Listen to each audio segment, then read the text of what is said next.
நான் ஒரு இன்பத்தை பெற்றிருக்கிறேன். எனக்கு இது ரொம்ப சந்தோஷமா இருக்குது. என்னுடைய வாழ்க்கையில நான் மகிழ்ச்சியா இருக்கிறேன்.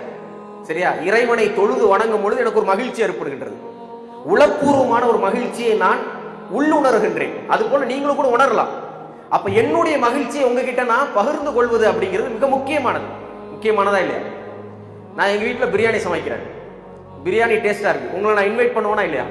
எனக்கு திருமணம், நீங்களாம் எனக்கு தெரிஞ்சவங்க, உங்களை நான் இன்வைட் பண்ணுவேனா இல்லையா? இது ஒரு இன்விடேஷன்.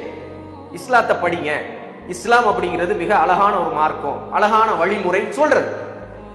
திருமணத்துக்கு அழைக்கத்தான் நான் முடியுமே தவிர திருமணத்துக்கு இழுத்து வந்து நீங்க வரலன்னா என் திருமணமே நடக்கான்னு சொல்லும். அது ஒரு லாஜிக்கா இல்ல. அதனாலதான் இஸ்லாம் சொல்லுது, லாஜிக் இல்லாத விஷயத்த பேசாதீங்க. லா இக்ராஹ ஃபித்தீன். இஸ்லாம் சொல்லுது, மார்க்கத்துல எந்த ஒரு கம்பல்ஷனும் கிடையாது, எந்த ஒரு நிர்பந்தமும் கிடையாது. செஞ்சுதான் ஆகணும்லாம் கிடையாது. சொல்றது கடமை, கேட்டு நடக்கிறதுங்கிறது நம்மளுடைய உரிமை.